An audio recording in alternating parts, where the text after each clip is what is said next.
Let me tell you something nobody told me when I was your age. I wasted a decade, a full, beautiful, irreplaceable decade, chasing things that never once made me feel alive. Not for a single morning. Not for a single quiet Sunday when the house was still, and I could hear myself think.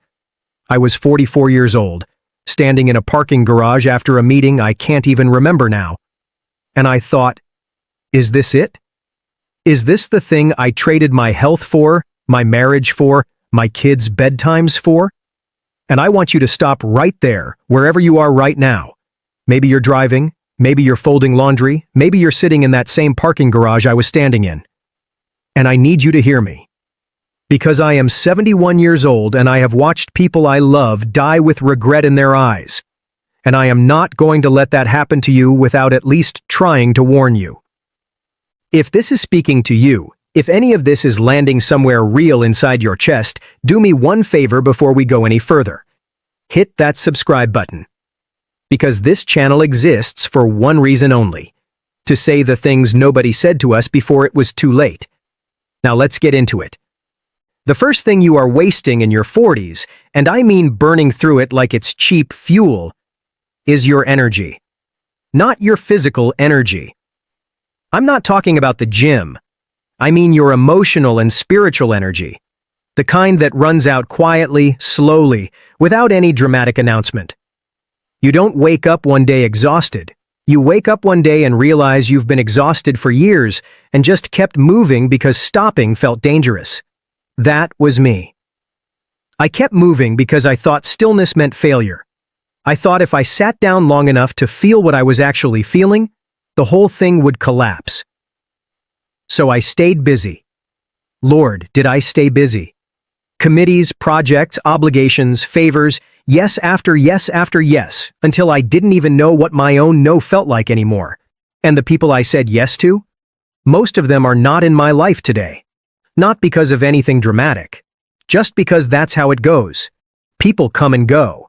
But the years I spent pouring myself into their priorities, those years don't come back. Here is what I know now at 71 that I wish somebody had sat me down and said plainly at 42. Your energy is a non-renewable resource. You think it regenerates because you're still young enough that it mostly does. A good night's sleep fixes most things in your 40s. You bounce back from a hard week. You recover from a bad month. And that recovery tricks you into thinking the supply is unlimited. It is not. Every time you spend energy on something that doesn't align with who you actually are, not who you're pretending to be, not who other people need you to be, but who you are, you make a small withdrawal from an account that stops paying interest at some point. And you won't know when that point is until you're past it. I had a friend named Gerald. Gerald was the hardest working man I have ever known in my life. Up before the sun every single day, never missed a deadline, never said no to his boss, never once let his family see him slow down, because he believed, genuinely believed, that his worth was entirely connected to his output. Gerald had a heart attack at 58. He survived, thank God. But here is what he told me lying in that hospital bed. He said, "Bill, I don't even know what I like anymore." I stopped knowing somewhere around 2003 and I just never went back to find out. That hit me like a fist. Because I knew exactly what he meant. I had done the same thing for different reasons. We were both just performers in lives that didn't quite fit, wondering why we felt so hollow in the quiet moments. So what do? You start paying attention to the drain. Not the big dramatic things. Those are easy to spot. I mean the slow drains. The conversation you dread having every single week. The social obligation that leaves you feeling worse than before you went. The relationship that takes and never quite gives back in the ways that actually matter. The job that pays well, but makes you feel like a machine. You know what I'm talking about. You've known for a while. The question isn't whether you can feel it. The question is whether you're willing to do something about it before the bill comes due. Because it does come due. I promise you that with every year of my 71. Now the second thing, and this one is harder to say because it sounds like I'm criticizing you, and I'm not. I'm criticizing the version of me that did this same thing. The second thing you are wasting in your 40s is your relationships. Not all of them. Some of your relationships in your 40s are the best of your life. But the ones I'm talking about are the ones you keep at arm's length because you're afraid of what real closeness costs. You've learned by now, somebody hurt you. Maybe several somebodies. Life in your 40s means you've collected some scars and you've gotten smarter about who gets close. Smart enough sometimes that you accidentally close the door on the people who actually deserve to walk through it.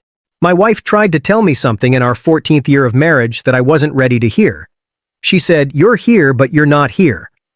And I thought I knew what she meant. She meant I was distracted. She meant I was working too much. She meant I needed to put the phone down at dinner. But she meant something deeper than that. She meant I had pulled myself back so far inside myself that even in the same room, even in the same bed, I was somewhere else entirely. And I nodded and said, I understood, and I changed for about 3 weeks, and then went right back to the same distance. It took us years and real work, and more honesty than I thought I was capable of before I actually understood what she was telling me. We made it. Not everybody does. The men in my generation, and I include myself in this with no pride, were taught that emotional availability was weakness. That being the strong one meant being the closed one. That love was something you demonstrated by showing up and providing and protecting. Not by actually opening your mouth and saying what was happening inside you. And I carried that like a badge well into my 50s before I understood it wasn't strength at all. It was fear, dressed up as dignity. Real strength. The kind you actually want. The kind that leaves something behind when you're gone. Real strength is presence. It is the willingness to be known, fully known, by the people you love. It is sitting across from your son, or your daughter, or your partner, and saying, "This is what I'm actually afraid of," instead of changing the subject to something safer. If you have children who are young right now in your 40s, they are going to remember these years. Not the vacations, not the things you bought them, not the school plays you attended while checking your email. They are going to remember whether or not you were with them, whether your eyes were soft or distracted, whether you laughed with your whole body or just your mouth, whether coming to you felt safe or like an interruption. I am not saying this to shame you. I am saying it because I know what it feels like to wish you had understood it sooner. My children are in their 40s now. We are close. We did the work to get there. But there are moments I can't get back, and they know it and I know it, and we don't talk about it because there's nothing left to say. You still have time to be different. Call the people you've been meaning to call. Say the thing you've been meaning to say. Not tomorrow. Not when things calm down. Now. Because here is the truth nobody prepares you for. The people you love will not always be there when you finally get around to it. I have buried friends. I have buried my brother. I have buried a version of relationships I could have had if I had just been braver, more present, less armored. And you know what the brutal thing is? The grief isn't just for the person you lost. The grief is for all the conversations that never happened. For the closeness that was right there, available, waiting, and you were just too busy or too scared to take it. Don't be too busy. Don't be too scared.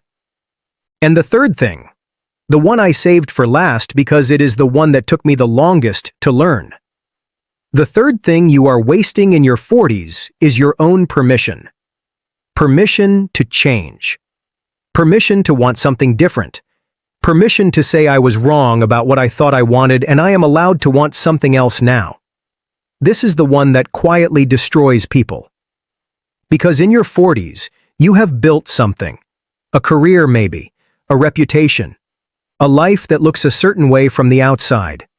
And changing it, even changing a part of it, feels like you are undoing everything, admitting failure, wasting all those years. So you stay. Not because you want to, but because leaving feels like losing. I walked away from a career at 53 that I had spent 25 years building. Everyone thought I was having a breakdown. My accountant called me twice. My brother thought I'd lost my mind. And I won't pretend it wasn't terrifying. It was the most scared I'd been since I was a young man with nothing. But I had spent so many years doing the thing I was supposed to do that I had completely forgotten to ask whether it was the thing I actually wanted to do. And somewhere around 50, that question started following me everywhere. Into meetings, into my car on the drive home, into the space between falling asleep and actually sleeping. Is this the life you chose or the life that happened to you? I am not telling you to blow up your life.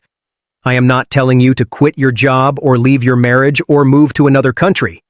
Although for some of you, one of those things might be exactly right. I am telling you to stop waiting for external permission to evolve. Nobody is going to tap you on the shoulder and say, "Okay, now it's safe to become who you were always supposed to be." That moment does not come from outside you. It comes from a decision you make on a Tuesday when nothing special is happening. A decision that says, "I am not done yet. I am not the finished version of myself. I have more to shed, more to grow toward, more to give in ways I haven't fully discovered yet."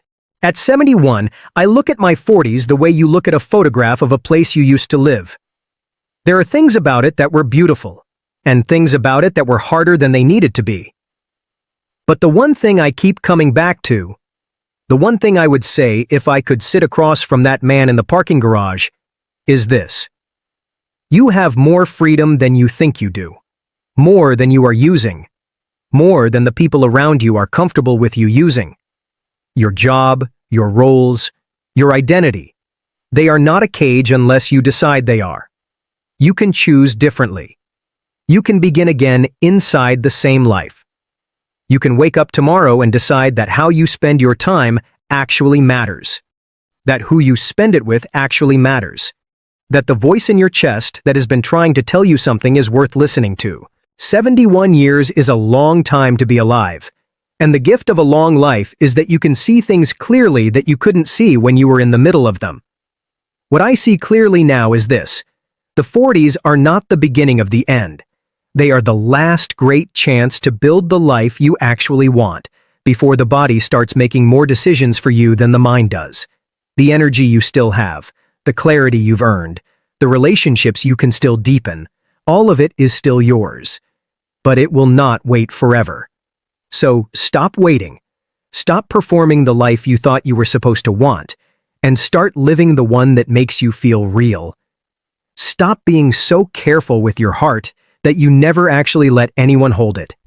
Stop treating your time like it belongs to everyone except yourself. And for the love of everything you hold dear, stop believing that 40 or 45 or 49 is too late to change direction. I turned 71 3 months ago. I went for a walk that morning, just me and the trees and whatever is left of this old body, and I thought, I still want things. I still have things to say. I am still becoming something. And that feeling right there is the only thing worth protecting. Don't let your 40s take it from you before you even knew you had it. If this reached something real in you today, share it with someone who needs to hear it. And if you haven't yet, subscribe to this channel, because we're just getting started, and I've got a lot more years of hard-won truth left to tell.